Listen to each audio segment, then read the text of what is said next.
မင်္ဂလာပါခင်ဗျာနောက်ဆုံးရကမ္ဘာသတင်းတွေကိုကျွန်တော်ဆိုင်းခင်တွေကတင်ဆက်ပေးမှာဖြစ်ပါတယ်တရားတော်စစ်လို့ပုံဖော်ဖို့ထရန့်အစိုးရကဘာသာရေးအသုံးချနေတယ်လို့ဝေဖန်ခံနေရပါတယ်အင်္ဂါနေ့ညနောက်ဆုံးထားပြီးတော့ဟော်မုစ်ရေလက်ကြားပြန်ဖွင့်ဖို့ထရန့်ကဆဲဆိုချင်းချောက်လိုက်ပါတယ်ကမ္ဘာခေါင်းဆောင်တွေငြိမ်းချမ်းရေးကိုရွေးကြဖို့ပုပ်ရဟန်းမင်းကြီးကတောင်းဆိုလိုက်ပါတယ်အမေရိကန်သမ္မတဒေါ်နယ်ထရန့်နဲ့အမေရိကန်အစိုးရတာဝန်ရှိသူတွေဟာအီရန်စစ်စင်ရေးကိုတရားတော်စစ်ကောင်းကြီးပေးခံရတဲ့စစ်ဖြစ်ပုံဖော်ဖို့အတွက်ဘာသာရေးအသုံးအနှုန်းတွေကိုအသုံးချနေတယ်လို့ဝေဖန်ခံနေရပါတယ်နောက်ဆုံးအနေနဲ့ပြတ်ကျသွားတဲ့တိုက်လေယာဉ်ကလေတရဲကိုကယ်ဆယ်နိုင်ခဲ့တဲ့ဖြစ်စဉ်ကို Easter Amway Easter Miracle လို့ထရန့်ကဧပြီလ9ရက်နေ့မှာမှတ်ချက်ပေးခဲ့ပါတယ်တခြားအစိုးရအဖွဲ့ဝင်ဝန်ကြီးတွေကလည်းအလားတူမှတ်ချက်တွေပေးခဲ့ကြပါတယ်နောက်တနည်းဘာသာရေးအသုံးချတာကိုတော့ထရန့်ရဲ့အီရန်ဓာတ်ပေးစက်အုံတွေနဲ့တရားတွေခွဲပြစ်မယ်ဆိုတဲ့လူမှုကွန်ရက် message မှာတွေ့ရပါတယ်ဟော်မုစ်ရေလက်ကြားကိုဖွင့်ပေးဖို့တီရန်ကိုတိုက်တွန်းခဲ့ပြီးမှ You crazy bastard ဆိုတဲ့အသုံးအနှုန်းတွေငရဲမှာနေရမယ်ဆိုတဲ့အသုံးအနှုန်းတွေနဲ့အတူ Praise be to Allah ဆိုတဲ့စာသားကိုပါသုံးထားပါတယ်ဗန်နိုင်ဝန်ကြီး Scott Bessent ကလည်းယေရှုခရစ်တော်ရှင်ပြန်ထမြောက်တဲ့နေ့ Easter ပွဲတော်ရဲ့သင်္ကေတကိုရည်ညွှန်းကိုးကားခဲ့ပါတယ်ရဲနဲ့အမေရိကန်စစ်သည်တူကိုရန်သူနယ်မြေတွေကနေကယ်ဆယ်နိုင်ခဲ့တာဟာခရီးယန်ရဲ့အမွန်မြတ်ဆုံးနေ့နဲ့အလွန်ကိုက်ညီပါတယ်လို့သူကရေးသားခဲ့ပါတယ်ကာကွယ်ဝန်ကြီး Pete Hegseth ကလည်းအီရန်ကယ်ဆယ်ရေးအောင်မြင်ကြောင်း Trump ရဲ့ post ကိုဧပြီလ9ရက်နေ့က X မှာပြန်လည်မျှဝေခဲ့ပါတယ်သူ့ရဲ့ကိုယ်ပိုင်ကောက်မှာ God is God လို့ရေးသားခဲ့ပါတယ်လေယာဉ်ပေါ်ကနေခုန်ထွက်ပြီးတဲ့နောက်ကယ်ဆယ်ခံရတဲ့အရာရှိက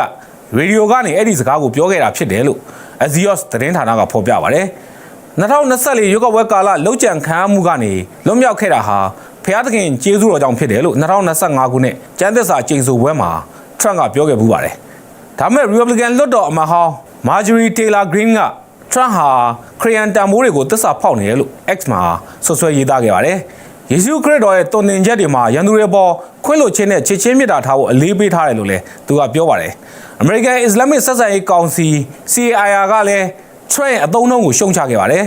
အစ္စလမ်ဘာသာကိုလောင်ပြောင်တာနဲ့အရက်ဘက်အခြေခံအဆောက်အုံတွေကိုတိုက်ခိုက်ဖို့ချင်းချောက်တာဟာအန်ရယ်များပြီးတော့ဆင်ញင်ုံတရားမဲ့တယ်လို့ကြီးညာချက်မှာဖော်ပြထားပါတယ်အကျမ်းဖတ်ချင်းချောက်မှုတွေမှာ Praise be to Allah လို့ပေါ်ဆဆသုံးတာဟာဘာသာရေးစကားကိုလက်နက်တပွဲအသုံးချခြင်းနဲ့ဆန္ဒကိုပြသနေတယ်လို့ CIR ကထုတ်ပြန်ပါတယ်အမေရိကန်စစ်တပ်တွေကတချို့ဟာအီရန်စစ်ပွဲကိုတရားဝင်ဖြစ်စေဖို့တမန်ကျန်းစာလာကဘာပြတ်မဲ့အနာဂတ်ဒီစကားတွေကိုအသုံးချနေရဆိုတဲ့သတင်းတွေကိုစုံစမ်းစစ်ဆေးပေးဖို့ဒီမိုကရက်အမတ်30ပါတဲ့အဖွဲ့ကပြီးခဲ့တဲ့လကတည်းကတောင်းဆိုထားပါတယ်။တစ်ဖက်မှာလည်းအီရန်နိုင်ငံဟာရှီယိုက်အစ္စလာမစ်ယုံကြည်မှုပေါ်အခြေခံတဲ့နိုင်ငံရေးစနစ်ကိုကျင့်သုံးပါတယ်။ဘာသာရေးအာဏာဟာတမန်တော်မိုဟာမက်စီကနေဆင်းသက်လာတဲ့အီမန်တွေစီကနေရတယ်လို့ယုံကြည်ကြပါတယ်။အီရန်ကအမေရိကန်ကို The Great Satan လို့ပုံဖော်လေးရှိပါတယ်။စေရေးဝါဒဖြန့်မှုတွေမှာလည်းဘာသာရေးဝါဒတွေကိုအသုံးပြုပြီးတော့ကြာဆုံးသွားတဲ့တိုက်ခိုက်ရေးသမားတွေကိုအာဇာနည်တွေဖြစ်ခေါ်လေးရှိပါတယ်ခင်ဗျာ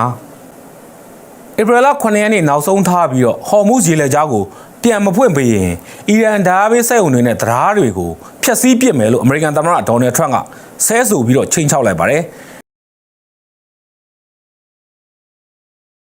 ်ဧပြီလ9ရက်နေ့အရှေ့ပိုင်းစံတော်ချိန်ည8:00နာရီမြန်မာစံတော်ချိန်ရဆိုရင်ဧပြီလ10ရက်နေ့နနက်6:00နာရီခွဲအထိနောက်ဆုတ်ပေးလိုက်တာလို့သမ္မတထရန့်ကသူပိုင်တဲ့ Truth Social ကနေအတည်ပြုပါတယ်အီရန်မှာအင်္ဂါနေ့ကတော့ဓာတ်ပေးစက်အုံတွေတရားတွေနေပါတပေါင်းနဲ့ဖြစ်သွားလိမ့်မယ်ဒီလိုအဖြစ်မျိုးတစ်ခါမှရှိလာမှာမဟုတ်ဘူးအယူကောင်တွေအဲ့ဒီရေလက်ကြားကိုဖွင့်လိုက်စမ်းမဟုတ်ရင်တော့မင်းတို့ငရဲပြည်မှာနေရလိမ့်မယ်စောင့်နာကြည့်အလာရှင်မြတ်ဂုံကျေးဇူးတော်ကိုချီးမွမ်းပါတယ် Praise be to Allah လို့သမ္မတဒေါ်နယ်ထရန့်လို့ရေးသားထားပါတယ်မူရင်းသုံးနှုန်းမှာဆဲဆိုတဲ့ဝါဒတွေပါဝင်နေပါတယ်ပထမရာဇသံရဆိုရင်ဧပြီလ6ရက်နေ့တနင်္လာနေ့နောက်ဆုံးဖြစ်ပေမဲ့အခုတရက်ထပ်တိုးပေးလိုက်တဲ့သဘောပါထရန့်ဟာဟော်မုစ်ပြန်ဖွင့်ပေးဖို့နောက်ဆုံးရက်ကိုထပ်ရွှေ့တာအကြိမ်ကြိမ်ရှိနေပြီဖြစ်ပါတယ်သဘောတူညီမှုမရရင်အကုန်လုံးကိုဖျက်ဆီးပြီးတော့ရေနံတွေကိုသိမ်းပိုက်မယ်လို့လည်းထရန့်က Fox News ကိုပြောထားပါတယ်စစ်ပွဲကြောင့်ပျက်စီးဆုံးရှုံးမှုတွေကိုပြန်လည်ကုစားဖို့ဖြတ်တန်းကကောက်ခံရရှိမှသာရေလက်ကြားကိုပြန်ဖွင့်ပေးမယ်လို့အီရန်သမ္မတရုံးပြောခွင့်ရပုဂ္ဂိုလ်ကဆိုပါတယ်အီရန်စစ်ဌာနချုပ်ကဗိုလ်ချုပ်အလီအဗ်ဒူလာဟီအလီအာဘာဒီကတော့ထရန့်ရဲ့ချိန်ချောက်မှုဟာအယူလုံးရက်ဖြစ်ပြီးတော့အမေရိကန်ခေါင်းဆောင်အတွက်ငရဲတကားပွင့်သွားလိမ့်မယ်လို့တုံ့ပြန်ပါတယ်တစ်ချိန်တည်းမှာပဲအစ္စရေးနဲ့အမေရိကန်တို့ဟာအီရန်နိုင်ငံကရေနံဓာတုစက်ရုံနဲ့ကာဆင်ဆိုလီမာနီလေဆိပ်တို့ကိုလေကြောင်းကနေတိုက်ခိုက်ခဲ့ပါတယ်။အီရန်ဘက်ကလည်းအစ္စရေးနဲ့ပင်လယ်ကွေ့ကအမေရိကန်မဟာမိတ်တွေကိုဒရုန်းတွေဒုံးကျည်တွေနဲ့ဆက်လက်ပစ်ခတ်နေပါတယ်။ဧပြီလ9ရက်နေ့ကအစ္စရေးနိုင်ငံဟိုင်ဖာမြို့ကလူနေအဆောက်အုံတစ်ခုကိုအီရန်ဒုံးကျည်ထိမှန်လို့လူ၄ဦးဒဏ်ရာရခဲ့တယ်လို့ UAE နိုင်ငံအဘူဒါဘီမှာလည်းဒုံးကျည်အစအနတွေကြောက်လို့မီးလောင်မှုတွေဖြစ်ပွားခဲ့ပါတယ်ခင်ဗျာစစ်ပွဲကိုဆင်နွှဲနိုင်စွမ်းရှိသူတွေငြိမ်းချမ်းရေးကိုပဲရွေးချယ်ကြဖို့ပုပ်ရဟန်းမင်းကြီးလီယိုရဲ့ပထမဆုံးအီစတာတရားပွဲမှာမိန့်ကြားပါတယ်ဒီနေ့အခါသမယမှာပဋိပက္ခတွေလွှမ်းမိုးချုပ်ကင်တာတွေနဲ့အာဏာလိုချင်တဲ့စိတ်ဆန္ဒတွေအားလုံးကိုစွန့်လွတ်ပြီးတော့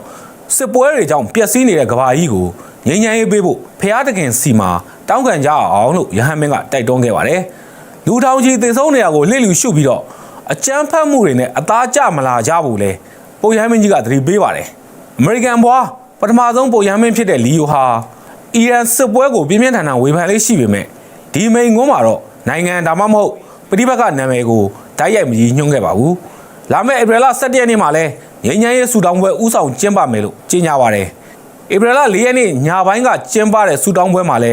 ကမ္ဘာတော်ကပဋိပက္ခတွေအတွက်စိတ်မပြတ်ကြပဲငြိမ်းချမ်းရေးအတွက်လှုံ့ဆော်ကြဖို့တိုက်တွန်းခဲ့ပါသေးတယ်စစ်ပွဲတွေကိုစတင်ပြီးတော့လက်မှာသွေးစွန်းနေတဲ့ခေါင်းဆောင်တွေရဲ့ဆူတောင်းတွေကိုဖျားသခင်ကလက်ခံမှာမဟုတ်ဘူးလို့ပြီးခဲ့တဲ့မတ်လ29ရက်နေ့ကပုပ်ရဟန်းမင်းကြီးကမိန့်ကြားပါတယ်မတ်လ31ရက်နေ့မှာလဲစစ်ပွဲအဆုံးသတ်နိုင်မဲ့ထွက်ပေါက်တစ်ခုရှာဖို့အမေရိကန်သမ္မတဒေါ်နယ်ထရန့်ကိုသူကဓာတ်ရိုက်မြစ်တာရက်ခံခဲ့ပါသေးတယ်ခင်ဗျာကမ္ဘာအကြီးဆုံးရုပ်ရှင်လုပ်ငန်းဖြစ်တဲ့အိန္ဒိယရုပ်ရှင်လောကဘောလိဝုဒ်မှာကုန်ကြစိမ့်နဲ့အချိန်လျှော့ချဖို့အပြင်ဘာသာစကားမျိုးစုံနဲ့အတန်ထပ်ဖို့အတွက်ဉာဏ်ရည်တုနည်းပညာ AI ကိုတွင်တွင်ကျယ်ကျယ်အသုံးပြုလာကြပါတယ်ဟောလိဝုဒ်မှာအနုပညာသမဂ္ဂတွေရဲ့စီးမြင့်တွေကြောင့် AI အသုံးပြုမှုကိုကန့်သတ်ထားပေမဲ့အိန္ဒိယစတူဒီယိုတွေကတော့အပြည့်အဝအသုံးချနေကြတာပါရုပ်ရှင်လာကြည့်တဲ့သူအရေးအတွက်ကြာဆင်းလာတာကြောင့်ကုန်ကြစိတ်တက်တာစေဖို့အခုလို AI ကိုအားကိုးလာကြတာဖြစ်ပါတယ် Collective Artist Network Agency ရဲ့ AI Studio အကြီးအကဲ Rahul Ragulapati ကရိုးရဒဏ္ဍာရီလိုဇာတ်ကားတွေမှာ AI ကြောင့်ကုန်ကြစိတ်9ပုံတစ်ပုံလောက်တက်တာသွားပြီးတော့အချိန်ကိုလည်း4ပုံတစ်ပုံအထိရှော့ချနိုင်တယ်လို့ပြောပါတယ် Eros Media က2013ခုနှစ်ထုတ် Ranjana ရုပ်ရှင်အဆုံးသတ်ကို AI သုံးပြီးတော့ပျော်ရွှင်စရာဇာတ်သိမ်းဖြစ်ပြောင်းလဲခဲ့သလိုနောက်ထပ်ဇာတ်ကား3000ကိုလည်း AI နဲ့ပြင်ဆင်ဖို့အစီအစဉ်နေပါတယ်။ဒါပေမဲ့ဒီလုပ်ရဟာအမှုပညာကိုထိခိုက်စေတယ်လို့မင်းသားဒါနော့ချ်ကဝေဖန်ပါတယ်။ GeoStar ကလည်း AI နဲ့ဖန်တီးထားတဲ့မဟာဗာရတ်ဇာတ်လမ်းတွဲကိုပြီးခဲ့တဲ့အောက်တိုဘာလကထုတ်လွှင့်ခဲ့ရမှာကြည့်ရှုသူ26တန်းခွဲရှိခဲ့ပါတယ်။ကြည့်ရှုသူများပေမဲ့နှုတ်ခမ်းလှုပ်ရှားမှုမညီတာနဲ့အရေးသွေးပိုင်းတွေကြောင့်ပေးသက်တချို့ရဲ့ဝေဖန်မှုလည်းရင်ဆိုင်ခဲ့ရပါတယ်။ Neural Garage လို့စာအုပ်ကုမ္ပဏီတွေကလည်း AI ကိုသုံးပြီးတော့သရုပ်ဆောင်တွေရဲ့နှက်ခမ်းလှုပ်ရှားမှုနဲ့အတန်ကိုတဘာဝကြကိုက်ညီအောင်အတန်ထပ်ပေးနေပါတယ်။ Google, Microsoft နဲ့ Nvidia စတဲ့ကမ္ဘာ့နည်းပညာကုမ္ပဏီကြီးတွေကလည်းအိန္ဒိယရုပ်ရှင်ဖန်တီးတွေနဲ့ပူးပေါင်းကြပါတယ်။ Bollywood Director Anurag Kashyap ကတော့အိန္ဒိယမှာရုပ်ရှင်ဆိုတာအမှုပညာမဟုတ်ဘဲစီးပွားရေးသက်သက်ဖြစ်နေလို့စတူဒီယိုတွေကဒဏ္ဍာရီကားတွေရိုက်ဖို့ AI ကိုသုံးကြမှာဖြစ်ပြီးတော့ပေးသက်တွေကလည်းဒါကိုသဘောကျတယ်လို့မှတ်ချက်ပေးခဲ့ပါတယ်ခင်ဗျာ10ရက်ကြာလကဘာပတ်မဲ့ NASA ရဲ့သမိုင်းဝင် Artemis 2 mission ဟာ6ရက်မြောက်နေ့ရောက်လာချိန်မှာပဲအိမ်သာပြဿနာနဲ့ရင်ဆိုင်နေရပါတယ် Convex little drop on your finger in space that surface tension is all around so it just creates a perfect bubble because there's no gravity to act on it ဧပြီလ1ရက်နေ့ကကဘာမြေကိုစွန့်ခွာလာခဲ့ပြီးတဲ့နောက် Orion အာကာသယာဉ်ပေါ်လိုက်ပါလာတဲ့ယာဉ်မှူး၄ယောက်ဟာရေအိမ်သာအစင်မပြေမှုတွေနဲ့ကြုံတွေ့လာတာပါမကြသေးတဲ့ဧပြီလ4ရက်နေ့မှာဆိုရင်အငြိကျေးစွန့်တဲ့ပိုက်လိုင်းအေးခဲသွားတဲ့အတွက်အိမ်သာထဲကနေအာကာသထဲကိုစွန့်ပစ်မရတဲ့အထိဖြစ်သွားခဲ့ပါတယ်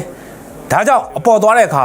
အာကာသယာဉ်မှူးတွေကခောက်သိမ်းထားလို့ရတဲ့ပလတ်စတစ်ဘူးလိုမျိုးတခြားနီးလန်းကိုအစားထိုးသုံးစွဲနေရပါတယ်အဲ့ဒီနောက်မှာ NASA ရဲ့ထုတ်ပြန်ချက်ထဲမှာလည်းရေစိုးထုတ်ပိုက်ပိတ်ဆို့နေရကြောင်းဖြစ်တယ်လို့အတည်ပြုပါတယ်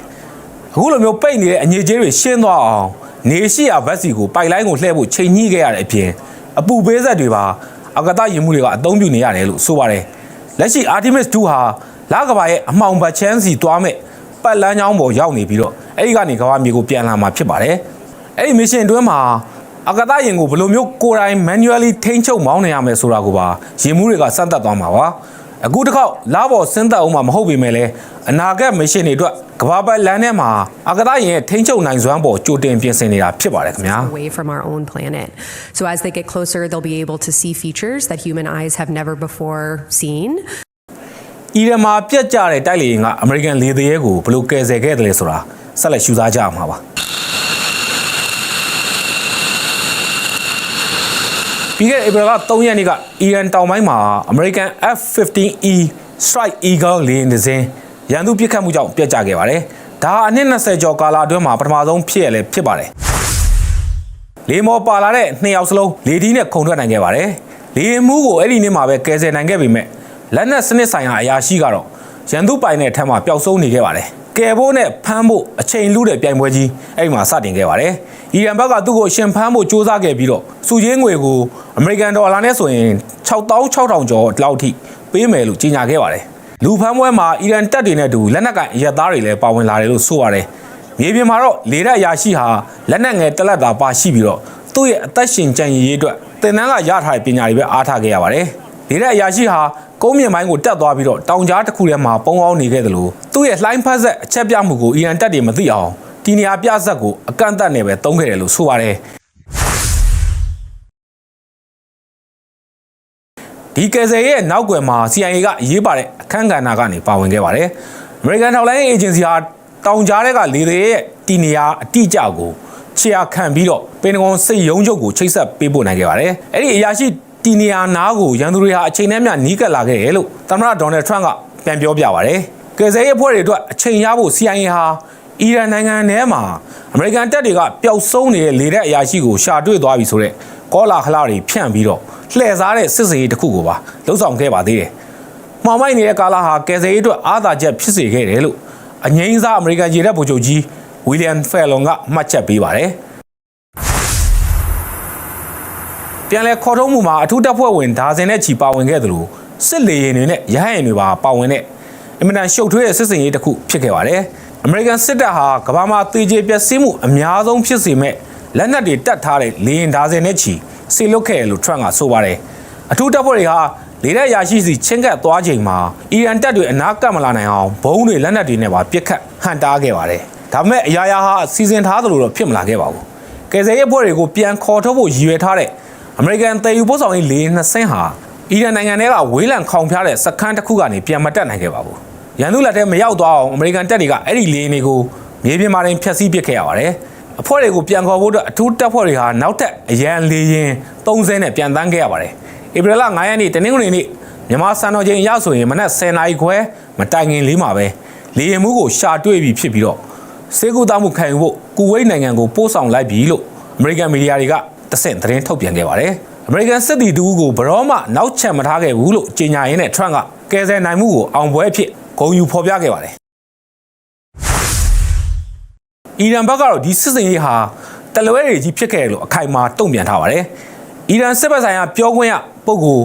အီဘရာဟင်ဇိုလ်ဖာဂါရီကတော့ဒါဟာအသိဉာဏ်ကင်းမဲ့တဲ့သမ္မတတယောက်ရဲ့ပြက်ပြက်သားသားနဲ့ရှက်ဖွဲ့ကောင်းလောက်အောင်အရေးနှိမ့်မှုဖြစ်တယ်လို့တုံ့နှုံခဲ့ပါတယ်။အစ္စရေးမျိုးနာကအမေရိကန်ရဲ့လှည့်စားမှုနဲ့လွတ်မြောက်ရေးစစ်စင်ရေးကိုလုံးဝဟန်တားနိုင်ခဲ့တယ်လို့ပြောဆိုထားပါတယ်။အီရန်နိုင်ငံပိုင်မီဒီယာကလည်းရှာဖွေရေးလုပ်နေတဲ့အမေရိကန် drone တစ်စင်းကိုပစ်ချနိုင်ခဲ့တယ်လို့ဆိုပါတယ်။ဒီဖြစ်တဲ့နှစ်ခုစလုံးကိုမီဒီယာတွေဘက်ကအတိမပြုတ်နိုင်သေးပေမဲ့အစ္စရေးမျိုးရဲ့အရှေ့တောင်ဘက်မိုင်30လောက်အကွာမှာတော့မီးလောင်ကျွမ်းနေတဲ့လေယာဉ်အပျက်စီးတွေကိုဗီဒီယိုဖိုင်တွေမြင်တွေ့ရပါတယ်။အီရန်နိုင်ငံပိုင်နက်အတွင်းပိုင်းမှာ F-15E လေယာဉ်တစ်စင်းနဲ့ကယ်ဆယ်ရေးလေယာဉ်အတော်များများဆုံးရှုံးလိုက်ရတာဟာအမေရိကန်လေကြောင်းအင်အားရဲ့အကန့်အသတ်ကိုဖော်ပြနေတယ်လို့လေးလာသုံးသပ်သူတချို့ကထောက်ပြကြပါရခင်ဗျာ။